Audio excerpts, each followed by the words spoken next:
بسم الله الرحمن الرحيم. الحمد لله رب العالمين، والصلاة والسلام على سيد الأنبياء والمرسلين وعلى آله وأصحابه أجمعين وعلى من تبعهم بإحسان إلى يوم الدين. قابل احترام بزرگوں، معزز دوستوں، دین اسلام بنیادی طور پر تین چیزوں کا نام ہے۔ ان تین چیزوں کو حدیث شریف کی زبان میں ایمان، اسلام، احسان سے تعبیر کیا ہے۔ اللہ کے بارے میں،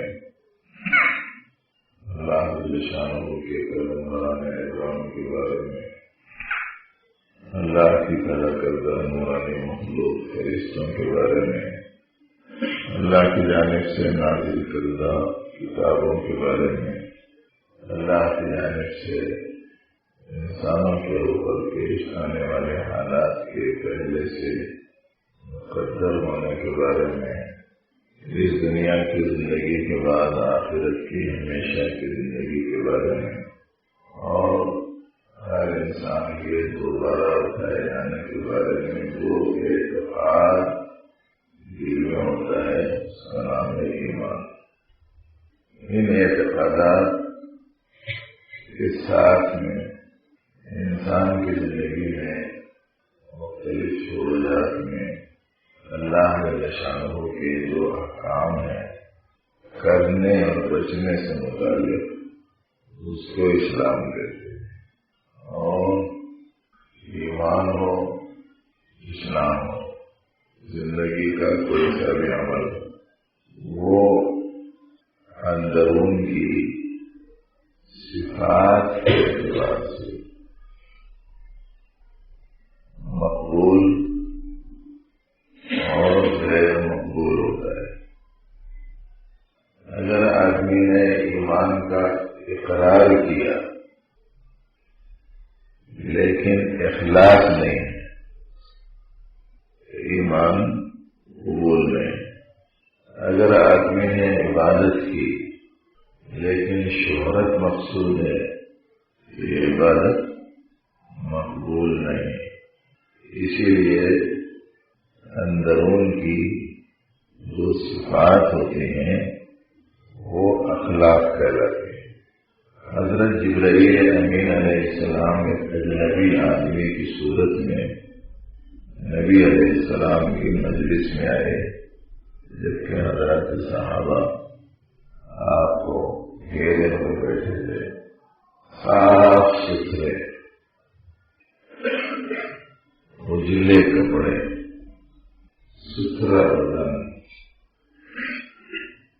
نوجوانی، سیاہ بال، آئے تو ایسی حالت میں کہ صحابہ کرام دیکھ رہے ہیں کہ ان کی جو حالت ہے، حالت سے معلوم ہوتا ہے کہ یہی کہیں قریب سے آ رہے ہیں، نہا دھو کے صاف ستھرے کپڑے پہنے، لیکن مجمع میں سے کوئی بھی آدمی ان کو پہچان نہیں سکتا۔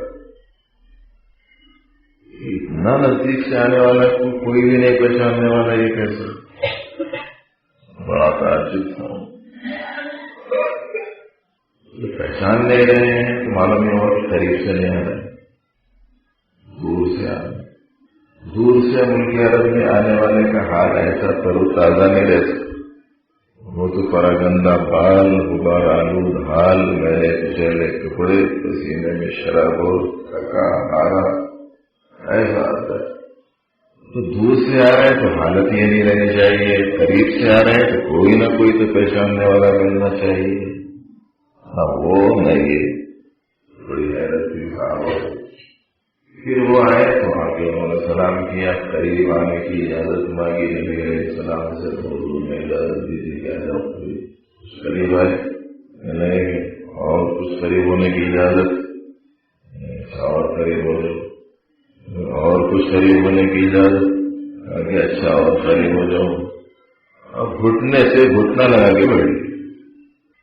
معلوم یہ ہوا کہ سیکھنے سکھانے کے ماحول میں غربت بھی ہونا، صفائی ستھرائی بھی رہنا، ترو تازگی بھی رہنا، رغبت و شوق بھی رہنا، زبردستی بنا کے رکھ دیے ہوئے نظام پھنس گئے. کھانا سامنے رکھے بیٹھو تو بیٹھنا چاہیے، کیا کرنا یہ نہیں،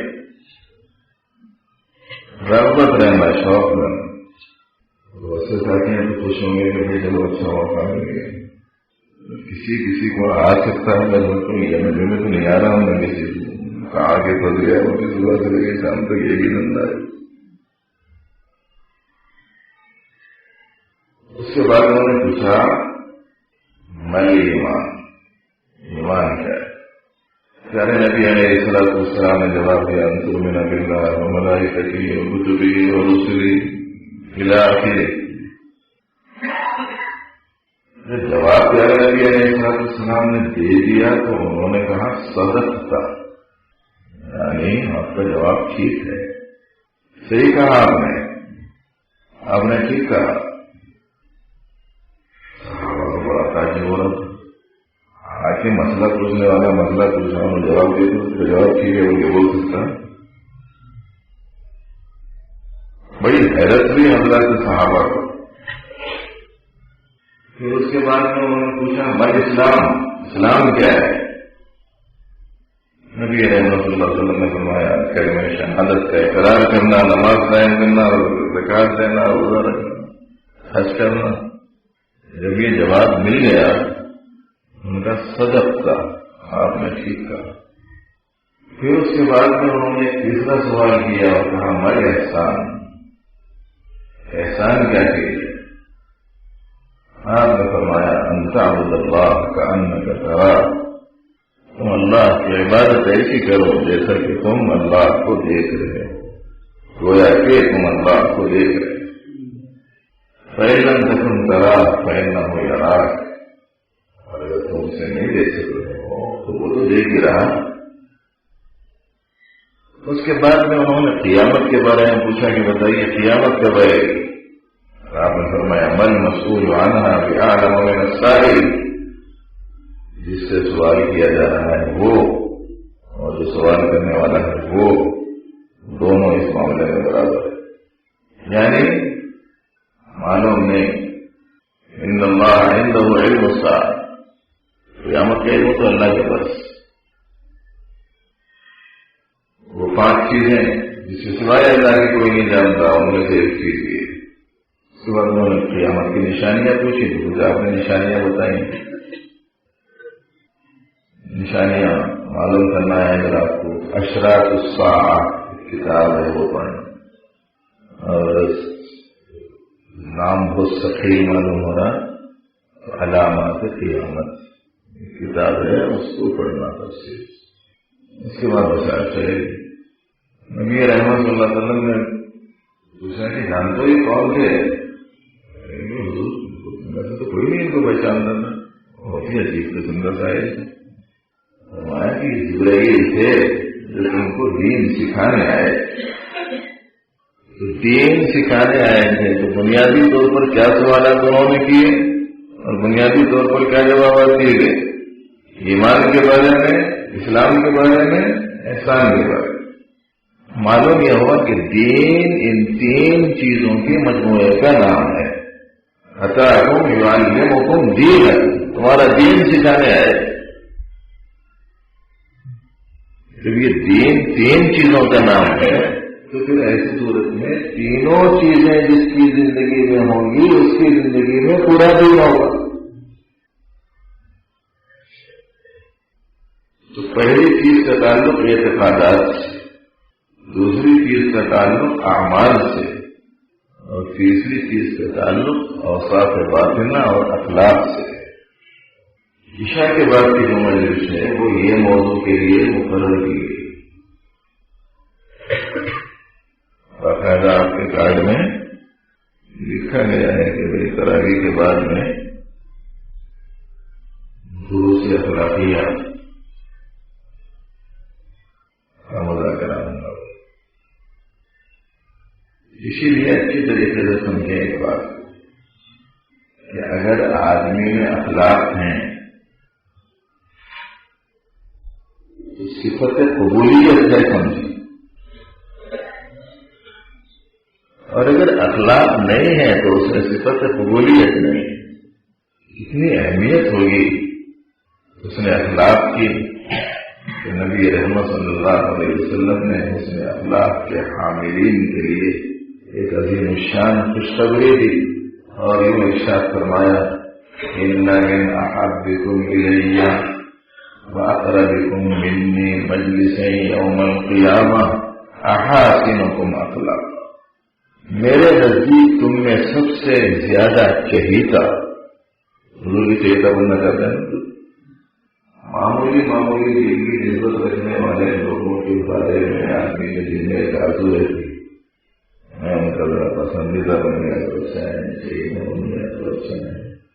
ایک بچے کو خریدنے جگہ نہیں ملی کہ مجمع میں اور دور ملی اور معلوم جگہ دور ملی ندیر نہیں ملی میری نہ جگہ تو کر کے ملی، دل میں رکھ کے جگہ ملی تو معمولی دین کی نسبت رکھنے والے لوگوں کے لیے آرزو ہوتی ہے.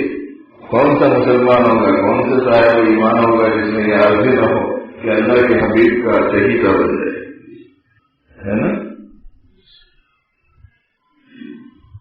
آپ نے بتایا اس میں کہ میرا چہیتا کون ہو.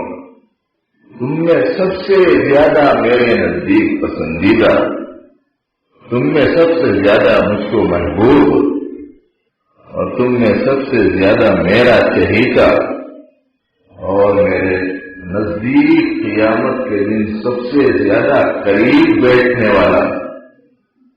یہ ترجمہ ہو گیا ان من احبکم الی واقربکم منی مجلسا یوم القیامہ.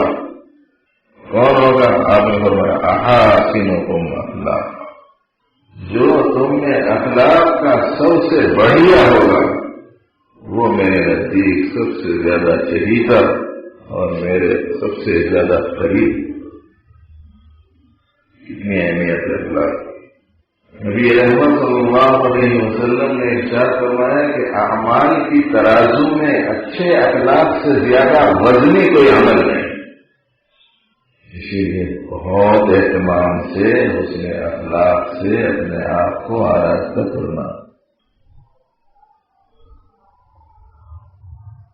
عبادت اتنی گرا نہیں ہوتی، ظاہری عبادت تلاوت کر لیے، ذکر کر لیے، نماز پڑھ لیے، اتنی زیادہ گرا نہیں ہوتی. عام لوگوں کے کو تو بہت ہی گرا ہوتی ہے، لیکن دین سے تھوڑی بہت نسبت رکھنے والے لوگوں کو زیادہ گرانے والا ہوتی ہے اتنی. لیکن یہ اخلاق کا جو معاملہ ہے اس پر آدمی کو بہت بوجھ برداشت کرنا پڑتا ہے. بڑی اندرون کے جذبات کی قربانی دینی پڑتی ہے، بڑی نفس کی مخالفت کرنی پڑتی ہے، بڑی ارمانوں کا خون کرنا پڑتا ہے، بہت کڑوے ہونٹ پینے پڑتے ہیں، بہت برداشت سے کام لینا پڑتا ہے. اندر تڑپتا ہے، پھڑکتا ہے، مگر یہ ہے کہ بول کر سوال ہی نہیں پیدا ہوتا محبت کرنے. حسن اخلاق اندرون کی صفات وہ جو اللہ کو پسندیدہ ہے اس کا نام ہے. ان کی لمبی چوڑی فہرست. لیکن اس وقت میں آپ کے سامنے ایک تو اس کی اہمیت و فضیلت بتائی گئی، دوسرے اہمیت کے نقطۂ نظر سے ایک بات اور سمجھیں، وہ یہ ہے کہ جتنے کام ہم کر رہے ہیں ان کاموں میں اگر اندرون کی صفات اچھی نہیں تو ان میں قبولیت کی صفت نہیں. اور اس قدر ناپسندیدہ چیزیں ہیں اندرون میں صفات کا برا ہونا کہ بزرگوں نے لکھا ہے اور غالب وغیرہ میں کہ جس گھر میں کتا ہوتا ہے، تصویر ہوتی ہے، اس گھر میں رحمت کے فرشتے نہیں آتے. جس دل میں حیث کا کتا ہوگا اس میں رحمت کہاں سے آئے گی؟ اعمال کا مقبول ہونا صفات کے بندے اور محنت سے مشقت سے اپنے اندرون میں ان صفات کو لانے کی کوشش کرنا. جب آدمی کے اندرون کی صفات ٹھیک ہو جاتی ہے تو پھر اس کا اثر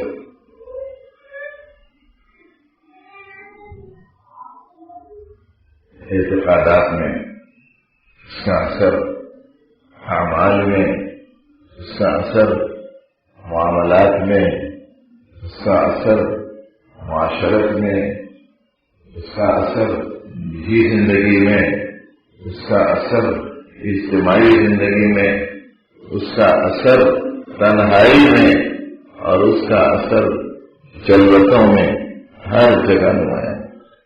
لیکن جب اندرون کی صفات نہیں بنتی تو ایک جگہ تو ٹھیک رہا تو رہا، دوسری جگہ ٹھیک نہیں رہتی. چار میں ٹھیک رہے گا، اکیلے میں ٹھیک نہیں رہے گا. جلوت میں ٹھیک رہے گا، خلوت میں ٹھیک رہے گا. پرائیوں میں ٹھیک رہے گا، اپنوں میں ٹھیک نہیں رہے گا. باہر ٹھیک رہے گا، گھر والوں میں ٹھیک نہیں رہے گا. اگر اخلاق کاٹنے کے نہیں بولے، مسجد میں ٹھیک رہے گا، بازار میں ٹھیک رہے گا. دعا کرے گا، روئے گا، ذکر کرے گا. مسجد میں اس کی کیفیت کو دیکھ کے لوگوں کو معلوم ہوگا کہ بڑا غیر معمولی ہے، لیکن اگر اس کے ساتھ معاملات کر کے دیکھو تو پتہ چلے گا میں کیا سمجھا تھا، کیا نکلا. رائے میں جلنے والوں اور لوگوں کے ساتھ اتنا اپنے اخلاق کا مظاہرہ بنا کہ شاید بستی میں اس سے زیادہ حسین الخلق کوئی نہیں، اس سے زیادہ اچھے اخلاق والا کوئی نہیں. لیکن اس کے گھر سے شکایت آ جاتی ہے، مجھے صاحب دعا کر دیجیے، بہت پریشان ہوں، بڑی دکھی ہوں، ایسا جینے سے نہیں جینا اچھا ہے. ایسا سلوک میرے ساتھ میں کیا جاتا ہے کہ اگر بولا جائے باہر تو کوئی ماننے کو تیار نہیں ہوگا، مگر میرے دل کی آواز یہ ہے کہ اللہ ایسا مرد کسی عورت کو نہ دے جائے. گھروں میں بداخلاقی کا یاد اس کو بہت اہمیت سے لینا ضروری ہے. دوسری بات اسی پہلو سے متعلق یہ ذہن میں رکھیے کہ جیسے ظاہر کے اعمال کے احکام قرآن میں ہیں، حدیث میں ہیں، ایسے ہی یہ باطنی صفات اور قلبی اعمال سے متعلق بھی احکام قرآن و حدیث میں ہیں. اور جیسے صیغے ظاہری احکام کے لیے قرآن و سنت میں آئے ہیں، ویسے ہی صیغے قرآن و سنت میں اخلاقیات سے متعلق بھی آئے ہیں. اور جیسے ظاہری احکام میں فرض اور واجب کی تقسیم ہے، اسی طریقے سے اندرون کے اخلاق سے متعلق احکام میں بھی فرائض و واجبات ہیں. جیسے نماز فرض ہے، روزہ فرض ہے، زکوٰۃ فرض ہے، حج فرض ہے، ایسے ہی سمجھنا چاہیے کہ اخلاص فرض ہے، صبر فرض ہے، شکر فرض ہے، تقویٰ فرض ہے، اور فرضوں کا فرض ہے. بہت اہمیت. اخلاص کے بارے میں تو بولتے تھے ہمارے دوست، فرضوں کا فرض ہے اور تمام فرضوں میں فرض ہے. اخلاص کے بارے میں تمام فرضوں میں فرض ہے. نماز فرض ہے، نماز میں اخلاص فرض ہے، فرض میں فرض ہے. وہ فرض نہیں رہا تو اندر کا فرض نہیں رہا تو یہ باہر کا فرض لے کر. زکوٰۃ فرض ہے، زکوٰۃ میں اخلاص فرض ہے، حج فرض ہے تو حج میں اخلاص. اور اگر وہ فرض نہیں ہے اندر کا تو یہ باہر کا فرض 1.25 لاکھ روپے کا حج کیا ہے؟ دیکھا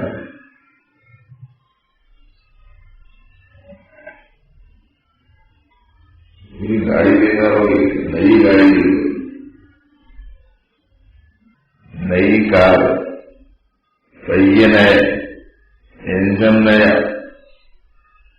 سیٹا نئے، باڈی نئی، کلر پرکشش، ایک دم نہیں گاڑی کسی بداخلاقی پیٹرول پمپ پر پہنچ گیا،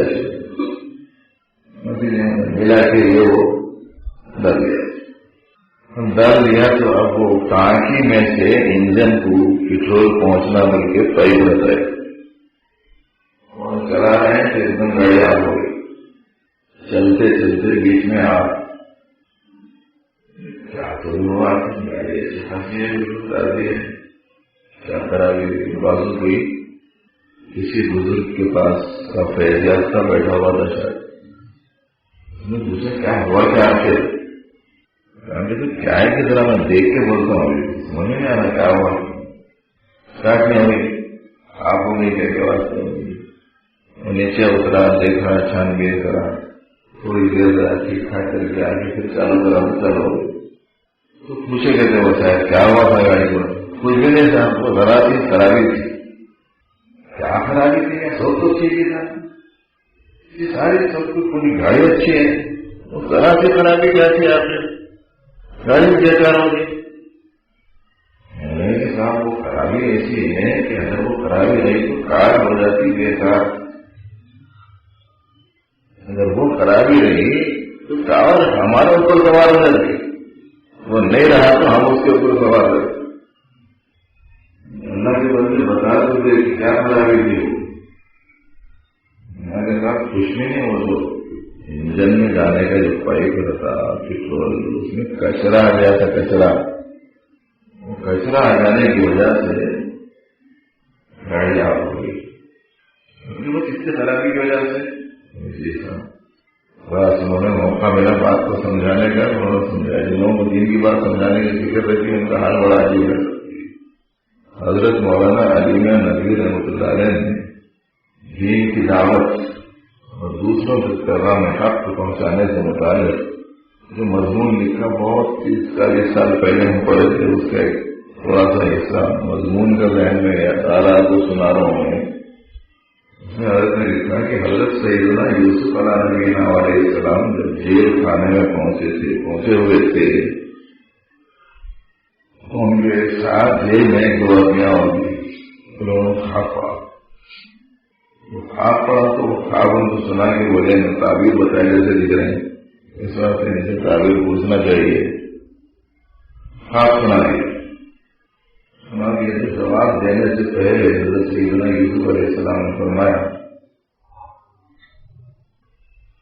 کہ میں تمہارے خواب کی تعبیر تو ابھی دے دیتا ہوں، تمہارا کھانا آنے سے پہلے دے دیتا ہوں، مگر ذرا ایک بات سن لو، ارباب متفرقون خیر ام اللہ الواحد القہار، بتاؤ الگ الگ ضرورتوں کی پورا کرنے والے یہ ٹھیک ہیں، ایک جو سب کی ضرورتوں پورا کرنے والا ہے وہ ٹھیک ہے؟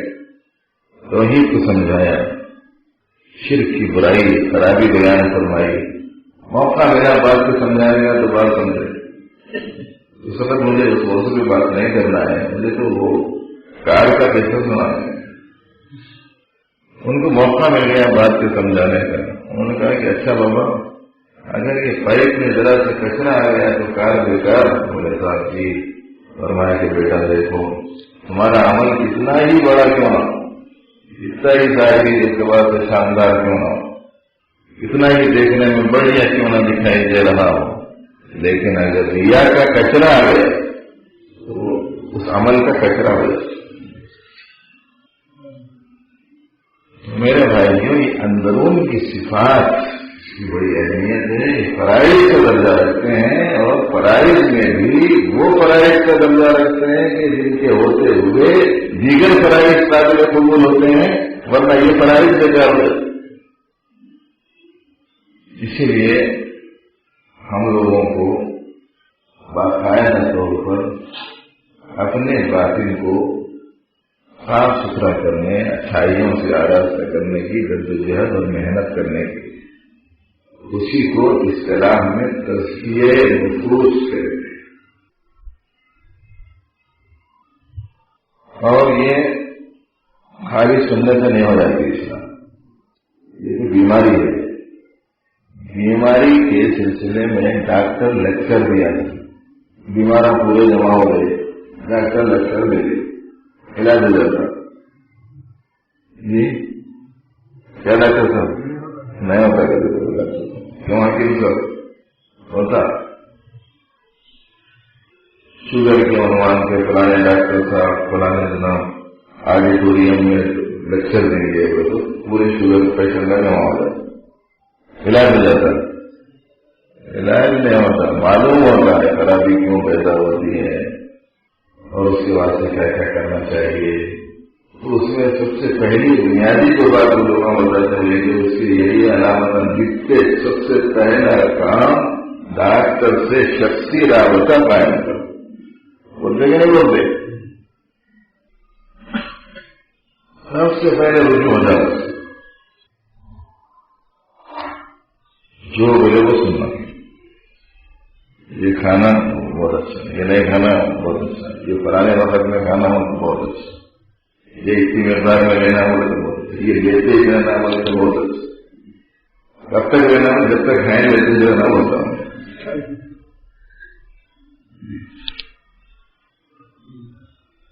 ہے کہ نہیں؟ بہت سارے مرض ہیں. خالی لیکچر سننے کے چلے جاتے کہ بولو نہیں جاتے. ایسے ہی سمجھ لیجیے کہ یہ اندرونی اخلاق کو سنوارنے اور سدھارنے کا جو مسئلہ ہے اس کے واسطے بھی ہماری حیثیت بیماروں جیسی ہے.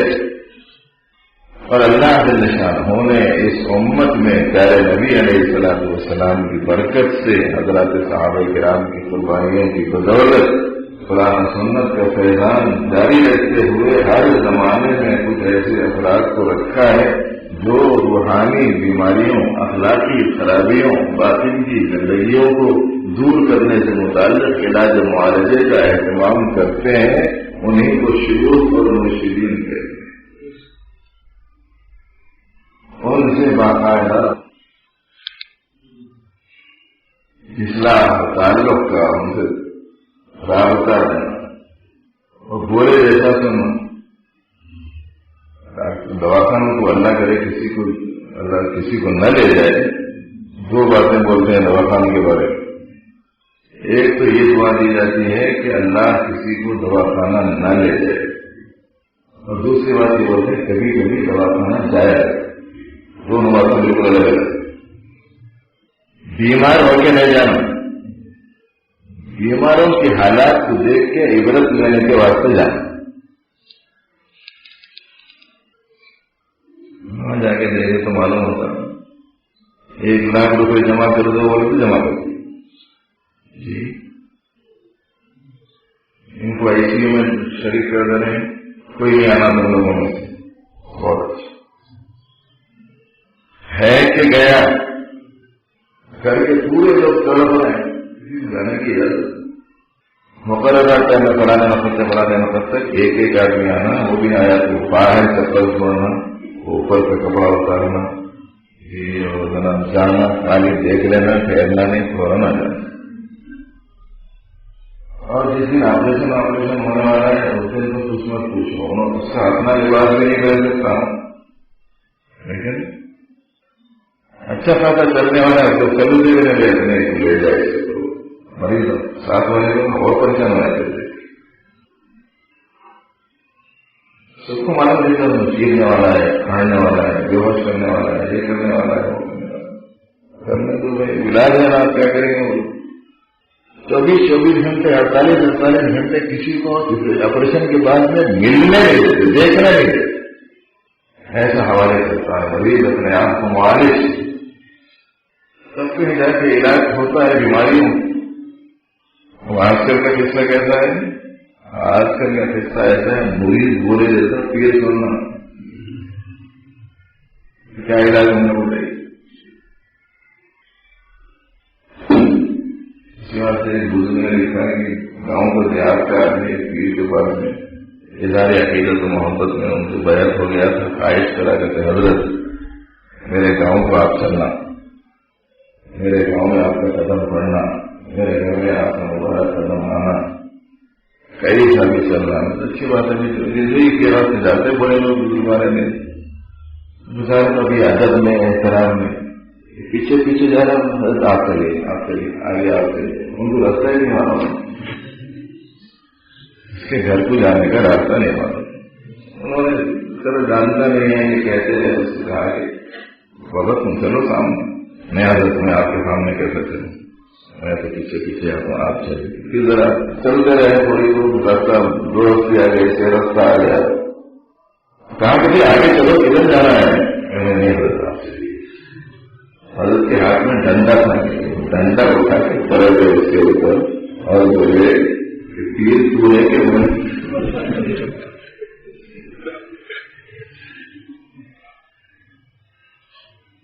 میں جیسا بولوں ویسا تو سنے گا یا تو جیسا بولے گا. تصور کی دنیا جو بدنام ہوئی ہے وہ اسی وجہ سے بدنام ہوئی. کھلونا بن گیا بچائے انگریزوں کے ہاتھ اور ایک تماشا بنا ڈالا ہے اس راستے کو. انتہائی پاکیزہ اور اعلیٰ ترین راستہ، اللہ کے قرب کے پانے کا، دولت سے معرفت کے حاصل کرنے کا، تاریخ دلوں کو منور بنانے کا، بد اخلاقیوں کو حسن اخلاق کو تبدیل کرنے کا، دل سے اللہ کے غیر کو نکال کر اللہ کی محبت کو بٹھانے کا ایک ایسا عظیم الشان راستہ تھا. اس سے لوگوں نے عزت سے بگاڑ ڈالا کہ جو بھی سمجھدار کرتا ہے تصور مشائے بولتے بگڑ جا رہا ہے. اور یہ سمجھنے کی بچیے بے حقیقت کی چیز بھائی ایسا نہیں ہے. صحیح دین، صحیح ایمان، صحیح عقیدہ، صحیح توحید، صحیح انداز، صحیح عمل جب تک کہ اس لائف کا صحیح رہبر کہ بہترین ہے آپ بنانے کی سنبھالنے کی کوشش نہیں کریں گے، دین کی حقیقت کا آنا مشکل، بہت غیر معمولی چیز. حقیقت دین بہت اعلیٰ ترین چیز ہے. اسی لیے سمجھ میں آنے کے بعد میں کبھی دوبارہ یہ کرتے ہیں کہ بھائی دیکھو اعوذ باللہ من الشیطان الرجیم پڑھتے ہیں. جب ہم اعوذ باللہ من الشیطان الرجیم پڑھتے ہیں تو پوری زندگی پڑھ رہے ہیں، لیکن اعوذ باللہ جو پڑھنے کا حکم دیا گیا ہے اس کی حکمت مصلحت کیا ہے وہ ذہن جاتے ہی.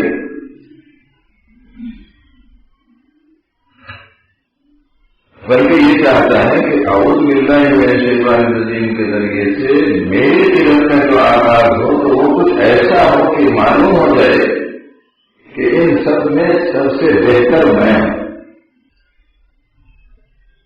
اب ایسی صورت میں تو اعوذ باللہ کی دور ہی ختم ہو گئی ہے کہ نہیں؟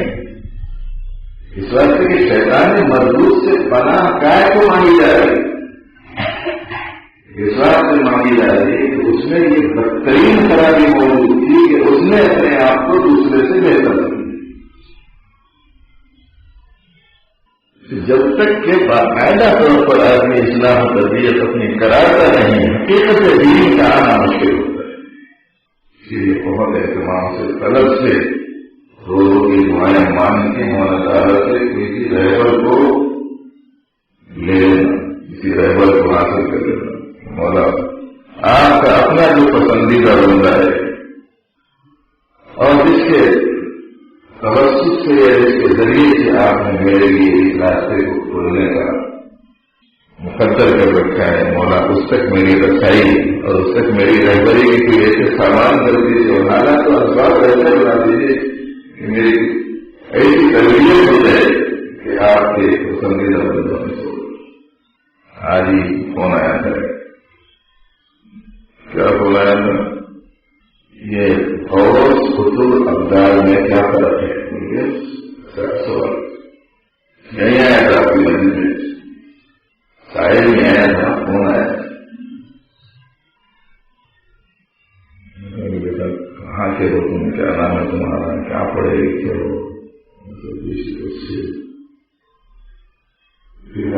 آپ کا کیا بننے کا ارادہ ہے؟ اس بننا چاہ رہے ہیں، دوست بننا چاہ رہے ہیں، افضل بننا چاہ رہے ہیں، کیا بننا چاہ رہے ہیں؟ قرآن میں حدیث میں یہ پورا تم درس نظامی پڑھے کہ میرا ہے جگہ ہمارے کتاب کی کتابوں میں ہے، اس کی بھی فیصد ہے، ایسا نہیں کہ بالکل نہیں ہے، لیکن وہ جو معمولی قسم کے ابتدائی جن کو دنیاوی چیزیں نہیں معلوم ہے ان کو تو بڑھائی قسم کی بات کرنی پڑتی ہے. بیٹا یہ وہ چھوڑ تم بندہ بنو، بندہ اللہ کا بندہ. اپنی اسلام کو یہ کرانے کی کوئی دعا موقع ہے اللہ تعالیٰ سے مانگ رہے ہیں، مانگے تو اللہ تعالیٰ راستہ کھول دے.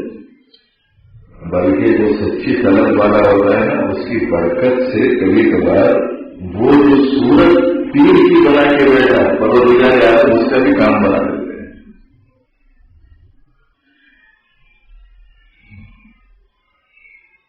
ایک صاحب ایسے بزرگی کے قبول کر کے بیٹھے، آنے والے آتے رہے جاتے رہے، آتے رہے جاتے رہے. اس میں سے ایک سچا مخلص طرح کا صادق والا نہیں آیا.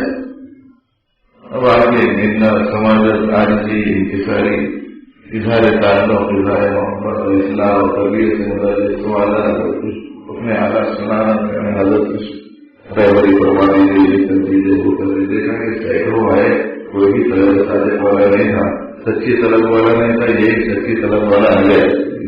کیا کروں، مجھے تو کچھ آتا جاتا ہے. شیخ صاحب کا جواب نہ یہ تھا کہ ان کو کچھ آتا جاتا خالی دودھ مان کے بیٹھ گئے. انہوں نے کہا کہ مولا اور رات میں انہوں نے کہا مولا لاج رکھ لے، مولا لاج رکھ لے، تیرا ایک سچا بندہ ہے گیا، اس کی برکت سے مجھے بھی کچھ نواز. پروردگار نے نماز دیا، سچے تعلیم کی وجہ سے اسے بھی نواز دیا. طلب صالح تو ایسی بڑی چیز ہے. بہرحال کچھ صفات حسنہ اور کچھ صفات رزینہ کے بارے میں مذاکرہ کرنے کا اصل میں میرا خیال تھا، اور یہ چاہتا تھا کہ بھائی وہ 10 رضائل اور 10 فضائل میں سے روزانہ ایک فضیلت والی چیز، ایک اچھے ایک اخلاق حسنہ سے تعلق رکھنے والا عنوان اور ایک اخلاق رضیلہ سے تعلق رکھنے والا عنوان، اس کے تحت میں روزانہ گفتگو ہو جائے تاکہ یہ اپنے آخر عشرے میں کم از کم یہ ایک چارٹر پورا ہو سکے. اس مقصد سے ہم اصل میں یہاں بیٹھے تھے، لیکن چونکہ اس عنوان کے تحت میں انگریزی گفتگو کی بھی ضرورت تھی، اس لیے کچھ باتیں اس موقع پر سنا دی گئی. اور چونکہ آپ کے آرام کرنے کا وقت بھی ہو رہا ہے اور پھر اس سے زیادہ مناسب ہی نہیں رہتا ہے کہ زیادہ لمبی باتیں اس مجلس میں ہو. تعالیٰ اپنے کرم سے آپ کی اس تشریف آوری کو قبول فرمائے اور ہمارے لیے بہترین طبیعت کا انتظام ہے. اللهم لك الحمد اللهم علما نافعا ورزقا حلالا طيبا واسعا وشفاء من كل داء. ربنا آت نفوسنا تقواها وزكها أنت خير من زكاها أنت وليها ومولاها.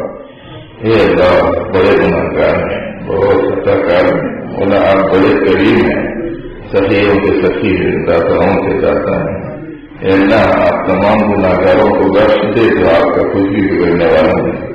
مولا اپنے کرم سے ان سب کے گناہوں کو معاف فرما. اس مبارک مہینے میں اپنا فضل خاص ہم پر فرما دے. اے اللہ ایک عظیم ترین عشرے میں ہم سب کی روزت سے خلاصی کا فیصلہ فرما. اے اللہ ہم بڑے بندے ہیں، آپ ہی کے پاک کرنے سے پاک ہو سکتے ہیں. اپنے طرف سے مولا ہمارے باطن کو پاک بنا دے، رضائل سے چھٹکارا عطا فرما دے، رضائل سے آرام کری عطا فرما دے. اے اللہ العالمین اچھے اخلاق کا ہمیں خوگر بنا دے. اے اللہ تمام خراب عادتوں سے چھٹکارا عطا فرما. اپنے کرم سے مولا ہمارے نفوس کا تزکیہ فرما دے. اے اللہ ہمارے قلوب کو خوبیوں سے آراستہ فرما دے. اپنی اپنے حبیب کی محبت سے ہمارے دلوں کو معمور فرما دے. اے اللہ دنیا کی محبت کی ظلمتیں جو دلوں میں ہیں اپنے کرم سے ان تاریکیوں کو دور فرما. اپنے حبیب اپنے معرفت کے نور سے ہمارے دلوں کو منور فرما. اے اللہ قرآن پاک سے سچا تعلق عطا فرما، عبادتوں کا ذوق عطا فرما.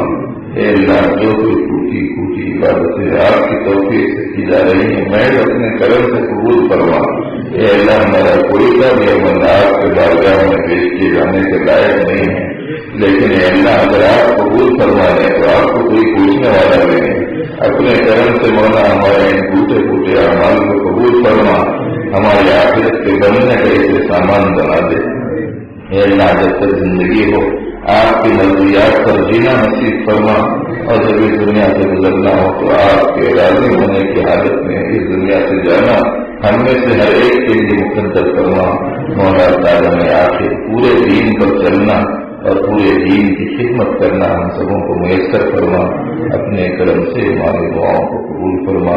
وصلی وسلم وبارک علی سید المرسلین.